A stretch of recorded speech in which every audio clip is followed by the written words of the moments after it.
नमस्कार दोस्तों, आपका स्वागत है हमारे YouTube channel study take zone में। जैसा कि आपको पता है, इस हम सेशन में जनरल अवेयरनेस का क्वेश्चन करते हैं, सामान्य ज्ञान के क्वेश्चन कर रहे हैं। और जो अभी हम सॉल्व करने जा रहे हैं क्वेश्चन, वह एसएससी जेई के 2012 में यह क्वेश्चंस आए हुए हैं, जिसके हम 25 क्वेश्चन सॉल्व कर चुके हैं और आज शेष 25 क्वेश्चन सॉल्व करेंगे। चलिए, तो आज का पहला क्वेश्चन देखते हैं। आज का पहला क्वेश्चन क्या है? आज का पहला क्वेश्चन है, पेयजल इसकी उपस्थिति के कारण विषाक्त हो जाता है। अर्थात क्वेश्चन पूछ रहा है कि निम्न में से किसकी उपस्थिति के कारण जो पीने योग्य जल है वह विषाक्त हो जाता है, अर्थात पॉइजनिंग हो जाती है। तो वह कौन सा तत्व है? तो वह आर्सेनिक है। आर्सेनिक के कारण क्या होता है? जल प्रदूषित हो जाता है, जल पीने योग्य नहीं रह जाता है। आर्सेनिक कहाँ से निकलता है? तो आर्सेनिक मुख्यतः अयस्क, आर्सेनिक का मुख्यतः अयस्क क्या है? ऑक्साइडल सल्फाइड के रूप में प्रकृति में पाया जाता है। नेक्स्ट क्वेश्चन देखते हैं। नेक्स्ट क्वेश्चन पूछ रहा है कि कृषि के विकास के लिए किस संस्थान को शीर्ष निकाय के रूप में जाना जाता है? तो किसको शीर्ष निकाय के रूप में जाना जाता है? तो नाबार्ड को। नाबार्ड का फुल फॉर्म क्या होता है? National bank for agriculture and rural development, राष्ट्रीय कृषि तथा ग्रामीण विकास बैंक। नेक्स्ट क्वेश्चन देखते हैं। नेक्स्ट क्वेश्चन क्या बोल रहा है?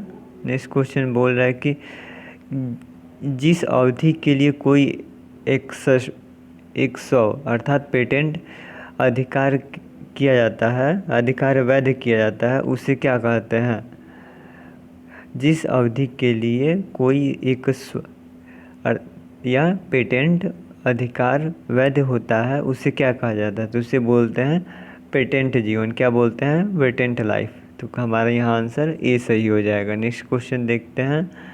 नेक्स्ट क्वेश्चन पूछ रहा है कि पूर्ति वक्र की संकल्पना जैसे आर्थिक सिद्धांत में प्रयुक्त की जाती है, वह केवल किसके मामले में प्रासंगिक होता है? तो वह किसके मामले में प्रासंगिक होता है? थोड़ा सा हम पूर्ति वक्र के रूप में जान जाते हैं। तो पूर्ति सप्लाई बोलते हैं। पूर्ति वक्र कैसे बनता है? ये है, अगर हम इस पर प्राइस को दिखाएं, वाई एक्सिस पे प्राइस को दिखाते हैं, और इस पे क्या दिखाते हैं? हम क्वांटिटी को दिखाते हैं। तो हमारा वक्र कैसे बनता है? हमारा वक्र जो पूर्ति वक्र होता है, सप्लाई वक्र होता है, वो कैसे बनता है? कुछ इस प्रकार से बनता है। कुछ इस प्रकार से बनता है। कैसे बनता है? अर्थात जब हम प्राइस बढ़ाते जाते हैं, बढ़ता है, साथ ही सप्लाई भी बढ़ती जाती है एक लिमिट तक। क्या होता है? एक लिमिट तक सप्लाई भी बढ़ती जाती है और कीमत भी बढ़ती जाती है। तो यही पूछ रहा है कि इस प्रकार का संबंध कब देखा जाता है या फिर कब होता है कि उसमें प्राइस भी बढ़ाया जाए, साथ में सप्लाई भी बढ़ती जाए, पूर्ति भी होती जाए। तो यह कब संभव होता है? जब पूर्ण परफेक्ट कंपटीशन हो। कब हो? परफेक्ट कंपटीशन हो, अर्थात मैनी बायर और मैनी सेलर हो, बेचने वाले और ख़रीदने वाले ज़्यादा लोग हों, तब यह संभव हो पाता है। नेक्स्ट क्वेश्चन देखते हैं। नेक्स्ट क्वेश्चन बोल रहा है कि जब दो वस्तुओं की कीमत में विश्व भर, यहाँ पे इसको इंग्लिश में इसको पढ़िए, यहाँ कन्फ्यूजन होगा। When the prices of two goods tend to vary inversely they are said to be. अर्थात क्वेश्चन बोल रहा है कि जब दो वस्तुओं की कीमत एक दूसरे पर प्रतिलोम निर्भर करती है, अर्थात एक का बढ़ता है या फिर एक की डिमांड बढ़ती है, दूसरे की डिमांड घट जाती है, ऐसा कब संभव होता है? या फिर उस वस्तु को क्या बोलते हैं? तो उस वस्तु को क्या बोलते हैं? पूरक वस्तु बोलते हैं। क्या बोलते हैं? कॉम्प्लीमेंट्स बोलते हैं, कॉम्प्लीमेंट। इसका उदाहरण देख, इसमें क्या होता है कि दो वस्तुएं हैं, एक ए वस्तु है, एक बी वस्तु है। जब ए की वस्तु की प्राइस बढ़ाई जाती है तो बी की वस्तु की क्या होता है? डिमांड घट जाता है। इसकी प्राइस बढ़ाई जाती है, दूसरे की डिमांड घट जाती है। जैसे हम पेन और स्याही का उदाहरण दे सकते हैं। पेन और इंक का। पेन का अगर रेट बढ़ा दिया जाएगा तो इसको क्या हो जाएगा? पेन का रेट बढ़ाया जाएगा, पेन का रेट बढ़ा दिया जाएगा तो लोग पेन कम खरीदेंगे। जब पेन कम खरीदेंगे तो क्या होगा, इंक भी कम खरीदारी होगा, उसको लोग इंक भी की भी डिमांड घट जाएगा। अर्थात पेन का प्राइस हम बढ़ाते हैं तो इंक का हमारा डिमांड घट जाता है। तो इसको ही हम क्या बोलते हैं, कॉम्प्लीमेंट वस्तु बोलते हैं, कॉम्प्लीमेंट्स गुड्स बोलते हैं। सब्स्टिट्यूट किसको बोलते हैं, हमारा इसका आंसर डी सही होगा। अब देखते हैं सब्स्टिट्यूट किसको बोलते हैं। सब्स्टिट्यूट जैसे हो गया हमारा टी हो गया और कॉफ़ी हो गया। तो हम क्या होता है, अगर कॉफ़ी का रेट बढ़ा दिया जाता है तो लोग इसका ऑप्शन ढूंढ लेते हैं, अर्थात कॉफ़ी ना पी के टी पीने लगते हैं। तो अर्थात इसमें क्या होता है कि जब एक वस्तु की प्राइस को बढ़ा दिया जाता है तो वैकल्पिक रूप में लोग दूसरा कुछ यूज करने लगते हैं। उससे क्या होता है कि अगर इसकी बस कॉफ़ी की रेट बढ़ाया गया तो टी की रेट क्या होगा, ऑटोमेटिक इसकी डिमांड बढ़ जाएगी। तो इस प्रकार की वस्तु को क्या बोलते हैं, सब्स्टिट्यूट बोलते हैं।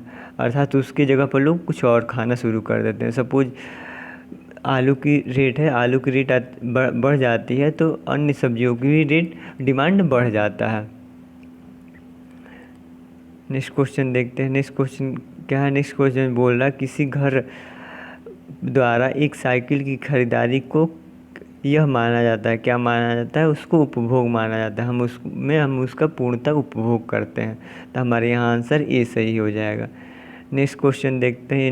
नेक्स्ट क्वेश्चन पूछ रहा है कि एकात्मक शासन में राज्यों को अपनी शक्तियाँ इससे प्राप्त होती हैं, अर्थात किससे शक्तियाँ प्राप्त होती हैं, यानी बोल रहा है यूनिटरी गवर्नमेंट शासन में राज्यों को अपनी शक्तियाँ इससे प्राप्त होती हैं। इसको किससे प्राप्त होती है, सेंट्रल गवर्नमेंट से प्राप्त होती है। यहाँ हमारा आंसर ए सही हो जाएगा। नेक्स्ट क्वेश्चन देखते हैं। नेक्स्ट क्वेश्चन क्या बोल रहा है, नेक्स्ट क्वेश्चन बोल रहा है नैसर्गिक अधिकारों अर्थात नेचुरल राइट्स का सिद्धांत सबसे पहले किसके द्वारा प्रतिपादित किया गया था।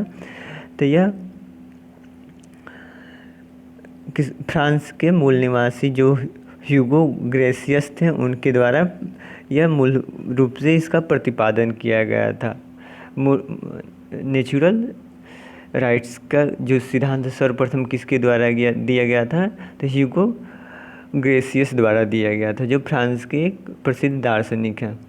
नेक्स्ट क्वेश्चन देखते हैं। नेक्स्ट क्वेश्चन क्या बोल रहा है, नेक्स्ट क्वेश्चन बोल रहा है कि व्यक्तिवाद अर्थात individualism is the also known as, अर्थात व्यक्तिवाद को अन्य किस रूप में जाना जाता है, अन्य किस रूप नाम से जाना जाता है। तो इसको लेजर फेयर के नाम से जाना जाता है, अर्थात अहस्तक्षेप, यानी हमारी कोई कार्य में कोई हस्तक्षेप न करे, अबाध्यता के रूप में जाना जाता है। तो हमारा इसका सही आंसर क्या हो जाएगा, डी सही हो जाएगा। नेक्स्ट क्वेश्चन देखते हैं। नेक्स्ट क्वेश्चन पूछ रहा है कि संसदीय सरकार कहते हैं, पार्लियामेंट्री गवर्नमेंट इज कॉल्ड, अर्थात संसदीय सरकार को क्या कहा जाता है। तो संसदीय सरकार को क्या कहा जाता है, संसदीय सरकार को मंत्रिमंडल कार्यपालिका कहा जाता है। क्या कहा जाता है, कैबिनेट एग्जीक्यूटिव कहा जाता है। तो हमारा यहाँ सही आंसर क्या हो जाएगा, हमारा सही आंसर यहाँ पर बी सही हो जाएगा। कौन सा सही हो जाएगा, बी सही हो जाएगा। नेक्स्ट क्वेश्चन देखते हैं। नेक्स्ट क्वेश्चन क्या बोल रहा है, नेक्स्ट क्वेश्चन बोल रहा है कि मूल कर्तव्य फंडामेंटल ड्यूटीज यह किस संशोधन के द्वारा संविधान में जोड़ा गया। तो यह किस संशोधन के द्वारा जोड़ा गया, इससे पहले हम जान लेते हैं। अर्थात जोड़ा गया, अर्थात यह मूल संविधान में फंडामेंटल ड्यूटीज नहीं रखा गया था। यह 42वें संविधान संशोधन के अंतर्गत जोड़ा गया। किसके अंतर्गत जोड़ा गया है, 42वें संविधान संशोधन के द्वारा जोड़ा गया। यह स्वर्ण सिंह समिति की रिपोर्ट पर 1976 ईस्वी में संविधान में 42वां संशोधन किया गया। उसके तहत ही उसमें संविधान में कितनी 10 ड्यूटीज जोड़े गए, 10 मूल कर्तव्य जोड़े गए। कितने कर्तव्य जोड़े गए, 10 मूल कर्तव्य जोड़े गए हैं। वर्तमान में कितने हैं, वर्तमान में 11 हैं। कितने हैं, वर्तमान में 11 हैं।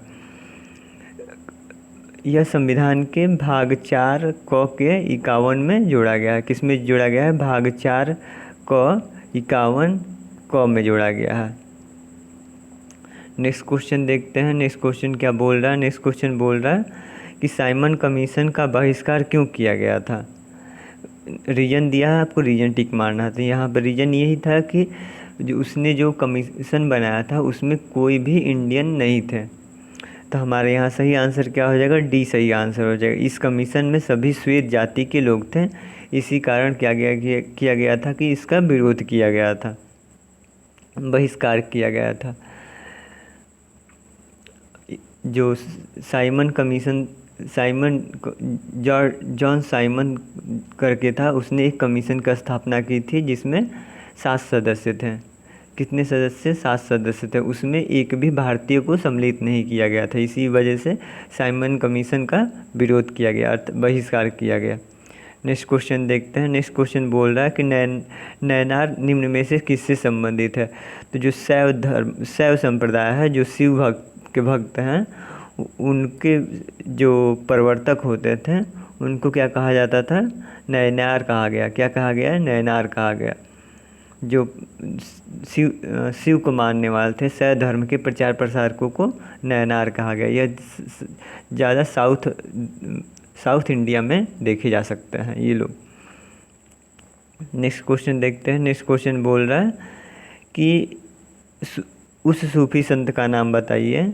उस सूफी संत का नाम बताइए जो मुग़ल शहंशाह अकबर से संबंधित थे। जो मुग़ल शहंशाह अकबर से संबंधित थे वो कौन थे, शेख सलीम चिश्ती थे। कौन थे, शेख सलीम चिश्ती।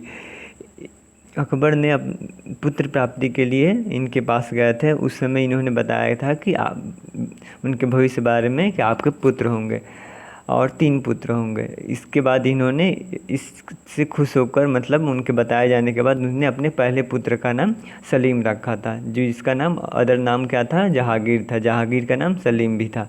तो इन्होंने इसी वजह से अपने पहले पुत्र का नाम सलीम रखा था।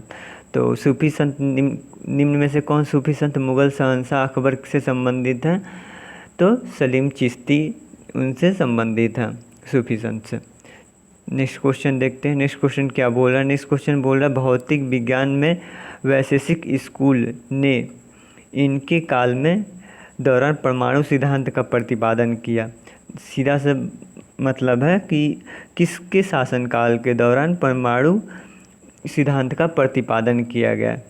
वैशेषिक स्कूल ने परमाणु सिद्धांत का प्रतिपादन किया। तो किसने प्रतिपादन किया, ये जान लेते हैं। तो कणाद ने प्रतिपादन किया था परमाणु सिद्धांत का।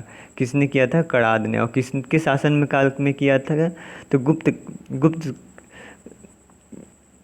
किसके शासन में किया था, तो गुप्त के शासन में किया था। नेक्स्ट क्वेश्चन देखते हैं। नेक्स्ट क्वेश्चन क्या बोल रहा है, दीवान ए खैरात नामक एक अलग विभाग की स्थापना किसके द्वारा की गई थी।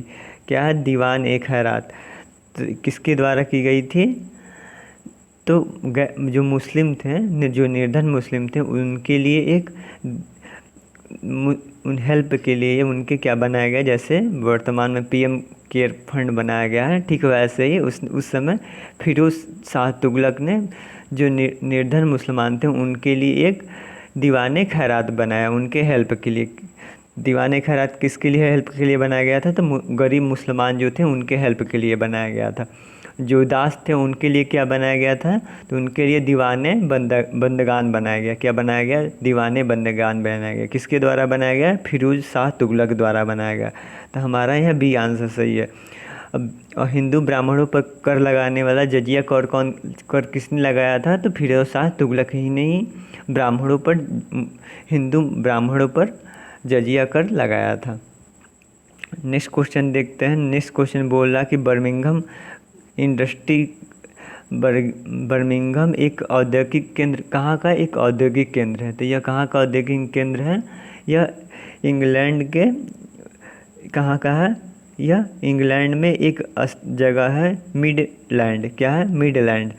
तो यह मिडलैंड का एक औद्योगिक केंद्र है और यह इंग्लैंड का सबसे ज़्यादा आबादी वाला भी शहर भी है।